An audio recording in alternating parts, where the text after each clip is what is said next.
Hello dear students, class 8th 9th chapter older than history. Chapter शुरू करने से पहले इसका टाइटल समझ लेते हैं। आपको पता है इसका टाइटल एक फेमस कोटेशन है, एक फेमस कोट है जो कि मार्क ट्वेन ने दिया था। उन्होंने कहा था कि बनारस एक ऐसी जगह है जो कि हिस्ट्री से भी ज़्यादा पुरानी है। हिस्ट्री मतलब होता है इतिहास। इतिहास जब से रचा गया है उससे भी ज़्यादा पुरानी एक जगह है और वो है बनारस। तो ये कोट है जो वाराणसी जब वो घूमने आए थे तो उन्होंने इंडिया की वाराणसी सिटी की अप्रिसिएशन करते समय ये कोट वाराणसी को दिया था। ओल्डर देन हिस्ट्री यानी कि इतिहास से भी ज़्यादा पुराना। आप गूगल पे सर्च करोगे ना और डालोगे ओल्डर देन हिस्ट्री तो यही कोट निकल के आ जाएगा। So let's begin this chapter. तो ये जो स्टोरी है वो एक एक्सट्रैक्ट है जो कि लिया गया है फॉलोइंग द इक्वेटर नाम की एक बहुत बड़ी बुक में से, following the equator a journey around the world. तो ये एक ट्रैवलॉग है। ट्रैवलॉग एक वो स्टोरी होती है जो कोई राइटर अपनी ट्रैवलिंग के दौरान अपने एक्सपीरियंसेस को नोट डाउन करता है। ठीक है। मार्क ट्वेन एक बहुत फेमस राइटर है जिन्होंने बहुत फेमस वर्क, जिनके कुछ बहुत फेमस वर्क हैं जैसे कि Tom Sawyer and Huckleberry Finn. These are very popular novels by Mark Twain. और ये इन्होंने लिखे हैं अपनी जर्नी के बारे में जो इन्होंने पूरे वर्ल्ड के थ्रू करी थी, यानी कि पूरे दुनिया इन्होंने घूमी थी इन 1895। तो जो ये ट्वेन है, Twain travelled through India too, वो इंडिया भी आए। जब उन्होंने पूरे विश्व का भ्रमण किया तो वो इंडिया भी आए। और उन दिनों इंडिया को रूल करा करता था ब्रिटिश। ठीक है। तो उस समय जो सिनेरियो था वो आज के सिनेरियो से बहुत डिफरेंट था। Twain took the opportunity to read a non-fiction account from Twain took time to explore and appreciate the land and culture. Twain जब भारत पहुंचे तो उन्होंने टाइम निकाला सारी एक्सप्लोर करने का, यानी कि ढूंढने का, खोज करने का, अप्रिशिएट यानी कि तारीफ़ करने का हमारी ब्यूटीफुल इंडिया के लैंड और इसके कल्चर को। ठीक है। और ये जो एक्सट्रैक्ट है, ये जो उनके नावल का एक्सट्रैक्ट हमारी बुक में प्रिंटेड है, offers us the unique opportunity to read a non fiction account from Twain. तो ट्वेन की प्रोस्पेक्टिव से जो उन्होंने ये यूनिक अपॉर्चुनिटी निकाली, जिसके बारे में उन्होंने इंडिया को डिस्क्राइब किया है, वो हमारी बुक में प्रेजेंट करी गई है। और जो उनके आइडियाज़ है, प्रोस्पेक्टिव्स जो इसमें लिखा है ना, सम ऑफ दिस प्रोस्पेक्टिव्स, ये उनके आइडियाज़, थॉट्स हैं, मे बी अनयूजुअल। आपको अपने विचारों से अलग लगेंगे, अनफैमिलियर लगेंगे, क्योंकि उस समय जो सीन था वो आज का सीन नहीं था, वो था उस समय का सीन जब इंडिया ब्रिटिशर्स के हाथों में थी। तो इतना समझ में आ गया आपको। तो इस स्टोरी में मार्क ट्वेन जो कि एक फॉरेन राइटर हैं, वो इंडिया आते हैं और इंडिया में वो बनारस सिटी में आते हैं। तो वो अपना एक्सपीरियंसेस सारा अपने ट्रैवलॉग में नोट डाउन करते हैं। फिर उन्होंने एक किताब लिखी जिसका नाम था following the equator a journey around the world. उस ट्रैवलॉग में से, उस बुक में से छोटा सा पार्ट एक्सट्रैक्ट हमारी बुक में प्रिंटेड है in the form of older than history. आपको इतना समझ में आया? अब स्टोरी स्टार्ट करते हैं, ध्यान से सुनिएगा। जब कहानी शुरू होती है तो इसमें एक ट्रेन की जर्नी के बारे में बताया गया है। वो ट्रेन जा रही है बनारस और वो ट्रेन दिन में ही चलती है और उसको कुछ ही घंटे लगते हैं बनारस पहुंचने के लिए। There was a change of cars about mid afternoon at Mughal Sarai. Mughal Sarai एक स्टेशन का नाम है जिसे अब पंडित दीनदयाल उपाध्याय नगर कहते हैं। तो मुगल सराय स्टेशन से वहाँ तक जाने में, यानी कि बनारस जाने में कुछ ही टाइम लगता है। कुछ ट्रेन्स बदलनी पड़ती हैं, यानी कि बीच में ट्रेन को चेंज करना पड़ता है। ठीक है। अब ये वहाँ जब ये इंडिया आए, ये घूम रहे हैं। If that was the name and a wait of 2 hours there for the Banaras train carriage and driven to the sacred city। अब वो कह रहा है हम वहाँ पर अगर जाना चाहें तो हम वहाँ कैरेज होता है a cart which is pulled bye horses, यानी कि हम चाहे तो वहाँ पे घोड़ा गाड़ी के द्वारा भी उस पवित्र सिटी में जाया जा सकते हैं। तो पवित्र सिटी जो यहाँ पे मेंशन करी गई है वो है बनारस। अगर हम चाहते तो वहाँ भी जा सकते थे, but we should have loss the wait, और हमें यहाँ पे जो वेट करना है वो हम मिस कर देते, वो हम छोड़ देते। अब जो भी वेट गाड़ी के आने का कर रहे हैं, जो इन्होंने गाड़ी स्विच करनी है, चेंज करनी है। In other countries the long wait at the station is dull. वो कह रहे हैं जब बात करी जाए अलग कंट्रीज़ में और ऐसा हॉल्ट आता है जब आपको चेंज करनी होती है ट्रेन, तो वो बहुत ही बोरिंग एक्सपीरियंस होता है। लेकिन भारत आके ये एक्सपीरियंस जो उनका था कि वो कह रहे हैं कि बोर की फीलिंग तो आने का कोई सवाल ही नहीं उठता। माने कि जो बीच का टाइम था उन्होंने वो बहुत ही अच्छा कटा। क्या क्या करा उन्होंने? You have the crowd of people, the still, the bustle, the confusion, the shifting splendors of the clothes, dear me, the delight of it, the charm of it are all beyond speech.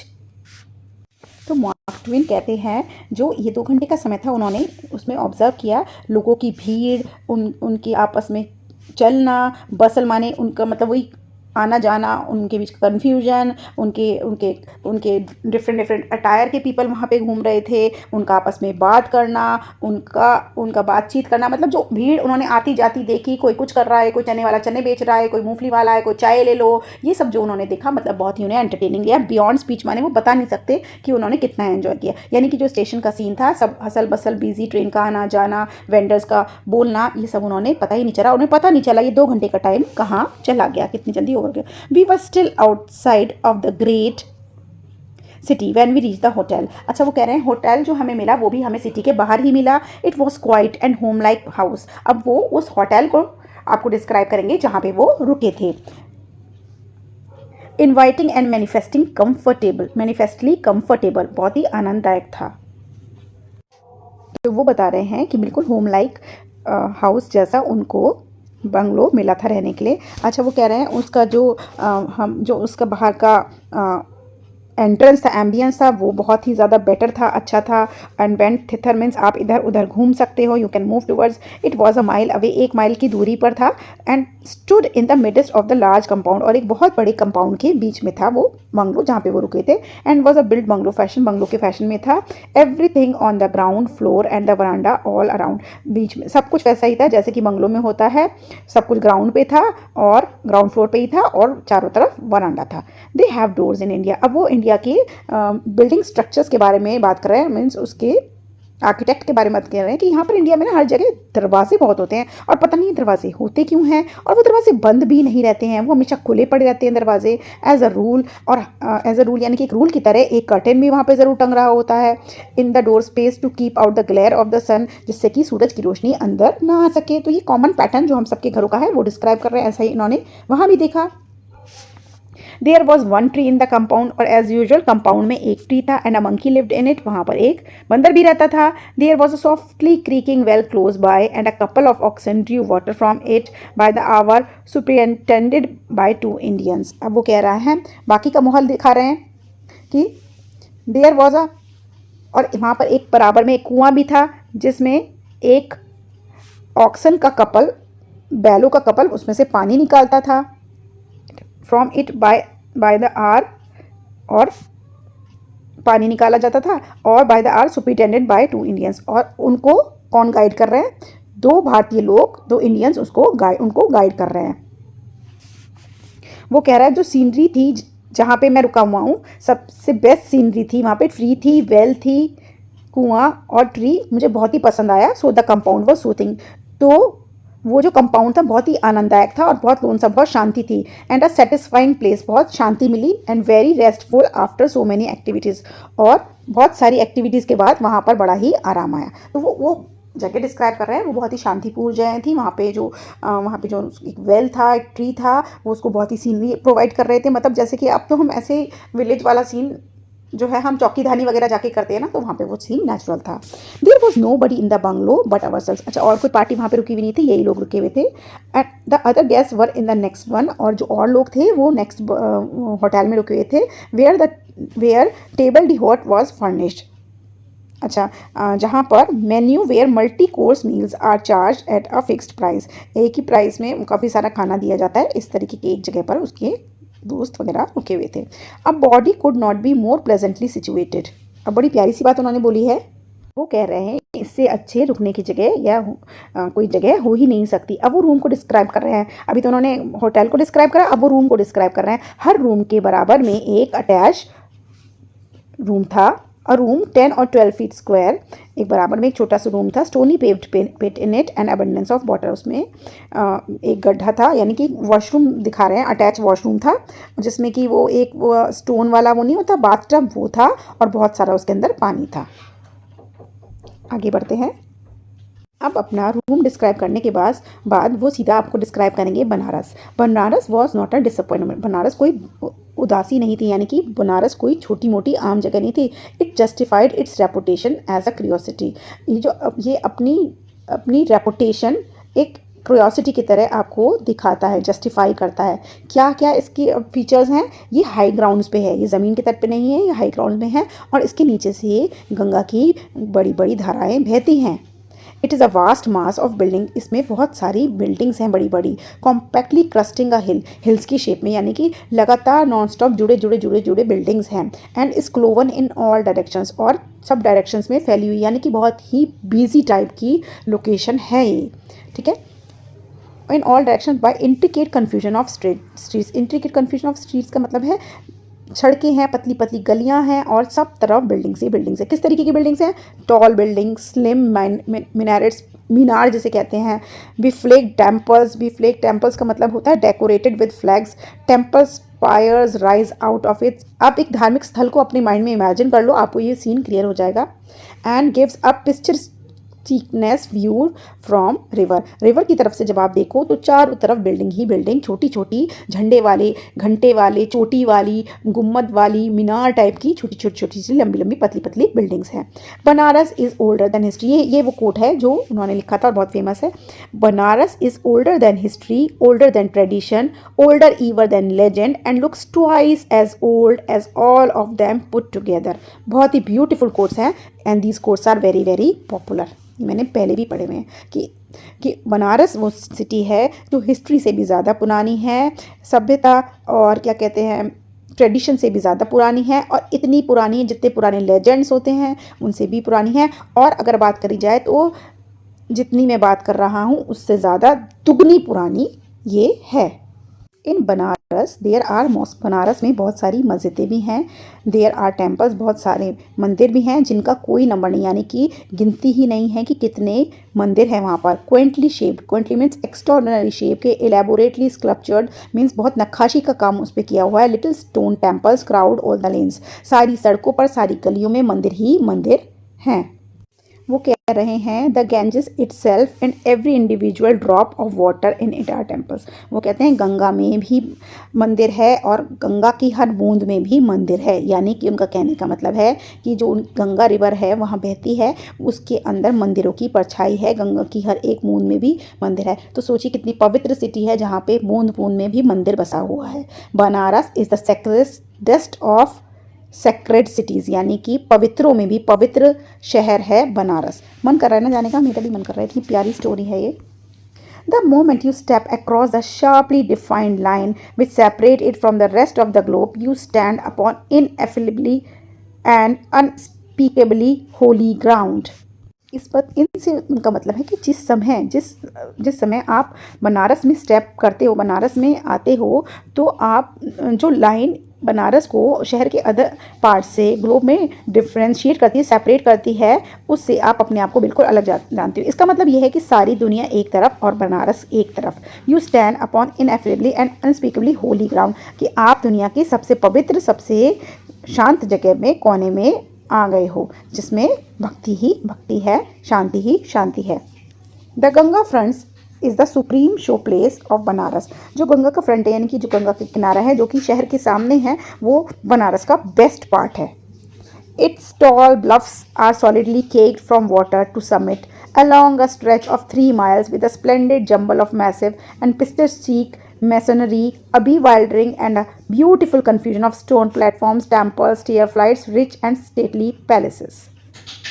अब जब वो नदी के बारे में बता रहे हैं तो वो उसके साइड का पिक्चर माने उसके तरफ की पिक्चर का सीन बता रहे हैं। क्या बताते हैं वो कि जो बनारस की ये नदी है ये बहुत दूर दूर तक फैली हुई है। Cake from water means it is covered with water, और ये दूर तक जाती है, 3 माइल्स तक चौड़ी है, with a splendid jumble of massive and picturesque masonry, a bewildering and beautiful confusion of stone platform. जगह जगह स्टोन्स के टीले बने हुए हैं, स्टोन्स की बैठने की जगह बनी हुई है, beautiful confusion of stone platforms बने हुए हैं, स्टोन्स के बने हुए मंदिर हैं, स्टेयर फ्लाइट्स होती हैं, तरह तरीके की सीढ़ियाँ हैं यहाँ पर, रिच एंड स्टेटली पैलेसेस, बहुत अमीर घराना वाले पैलेस टाइप के बने हुए हैं। तो ये सारा व्यू वो वहाँ पे देख रहे हैं। Now a break, nowhere a glimpse of the bluff itself. वो कह रहे हैं अब एक ब्रेक के बाद वहाँ पर नोवेयर अ ब्रेक, कहाँ कहीं भी टूटा हुआ नहीं, यानी कि लगी लगी लगी लगी सब चीज़ें। आप यहाँ देखो जुड़े जुड़े जुड़े जुड़े हर चीज़ वहाँ पे लगी हुई है। नोवेयर अ ब्रेक मीन्स कोई रुकने की जगह नहीं है, कोई टूटा हुआ कोई स्पेस नहीं है बीच में से। अ ग्लिम्स, ग्लिम्स होती है एक झलक, ऑफ द ब्लफ इटसेल्फ, यानी कि टोटली कवर्ड एरिया की झलक आपको दिखती है। All the long face of it is compactly walled from side of this crammed perspective of platforms की। वहाँ का जो लुक है वो बिल्कुल कॉम्पैक्ट वॉल करी हुई चीज़ें हैं, यानी कि एक तरीके से जुड़ी जुड़ी जुड़ी जुड़ी नज़रिया आपको देखने को वहाँ मिलेगा। प्लेटफॉर्म और जो यहाँ की सीढ़ियाँ हैं उनका तो डिज़ाइन बिल्कुल ही अलग है। सोरिंग स्टेयरवेज, ऊपर चढ़ती हुई जो स्टेयरवेज हैं, सीढ़ियाँ हैं खड़ी। स्क्रप्चरल टेम्पल्स, यानी कि स्क्रप्चर्ड माने जिस पे नक्काशी हुई हुई है, इस तरीके के मंदिर हैं। मैजेस्टिक प्लेसेस, मैजेस्टिक माने बड़े बड़े हवादार places. Softening away into the distance, दूर दूर तक फैले हुए वो हमें दिखते हैं वहाँ पर। तो ये सारा सीन उन्होंने आपको गंगा रिवर से बनारस की सिटी का दिखाया है। There is a movement, motion, human life. अब वो उसके आसपास के लोगों के बारे में आपको बता रहे हैं कि वहाँ पे मूवमेंट है, लोग चलते फिरते रहते हैं, मोशन है यानी कि लोग चल रहे हैं, ह्यूमन लाइफ एवरीवेयर, चारों तरफ लोग ही लोग हैं। एंड ब्रिलियंटली कॉस्ट्यूम, मानी बड़े प्यारे प्यारे उन्होंने कपड़े पहने, क्योंकि हम इंडियंस बड़े कलरफुल कपड़े पहनते हैं। They stream in rainbows up and down, वो they stream in rainbows means वो नदी में परछाई डाल रहे हैं, जैसे कि अनलिमिटेड रेनबो फैले हुए हैं। Down the lofty staircase, मतलब सीढ़ियों में भी वो चलते फिरते रंग बिरंगे रेनबो की तरह फैले हुए हैं लोग। And matched in metamorphical flower gardens on the miles of great platforms at the river's edge, river के कोने में भी जैसे फूलों की गार्डन में रंग बिरंगे फूल हो, इस तरीके से लोग वहाँ बैठे हुए हैं। यही सीन देखो, हम हरिद्वार वगैरह तो जाते ही हैं, हम सब देखते हैं कितने कलरफुल कपड़ों में लोग सीढ़ियों पे वहाँ बैठे रहते हैं रिवर के किनारे। यही सब इन्होंने दिखाया है। We made the usual trip up and down the river seated in chairs. अच्छा, वो कह रहे हैं अब हम नदी में, उनमें हमने अपना चप्पू वाली नाव में हमने वहाँ पे एक राउंड लिया। ट्रिप अप एंड डाउन, यानी कि गए भी और आए भी the river, seated in chairs under an awning on the deck of the usual commodious. अब वो कह रहे हैं उसमें हमने कॉमोडियस हैंड प्रोपेल्ड बोट, यानी कि हाथ से चलाने वाली, चप्पू से चलाने वाली नाव में हमने वहाँ पर एक राउंड वो भी मारा और बहुत ही आनंद लिया। We made it 2 or 3 times, हमें इतना आनंद आया कि हमने वहाँ पर 2 और 3 बार राउंड लिया। And could have made it with increasing interest and enjoyment many times more, और हम कई बार और भी ज़्यादा ऐसे राउंड्स लेना चाहते थे। Many more, for of course the palace and the temples would grow more and more beautiful every time one saw them, for that happens with all such things. वो कह रहे हैं क्योंकि ये हमें, इसलिए हमने 2-3 राउंड ली क्योंकि हर बार में हमें वो पैलेसेस, वो टेम्पल्स और भी ज़्यादा खूबसूरत नज़र आ रहे थे। और क्योंकि हम कोई चीज़, जब कोई चीज़ को लाइक करते हैं तो हम उसे बार बार देखते हैं ना, वही जब ये अपने वर्ड्स भी बता रहे हैं। For ages and ages Indians have had absolute faith that the water of the Ganga was absolutely pure. आप सब जानते ही हो, हम सब गंगा जल को कितना पवित्र जानते हैं, मानते हैं। तो ये एक फॉरेनर है, ये अपने व्यू में आपको बता रहे हैं कि एजेस और एजेस, सालों से, सदियों से हम इंडियंस बहुत ज़्यादा पवित्र गंगा जल को मानते हैं। कुड नॉट बी डिफाइल्ड, और हम ये भी बिलीव करते हैं कि ये किसी भी तरह इम्प्योर नहीं हो सकता, किसी की भी चीज़ इसमें डाल दी जाए तब भी ये प्योर ही रहता है।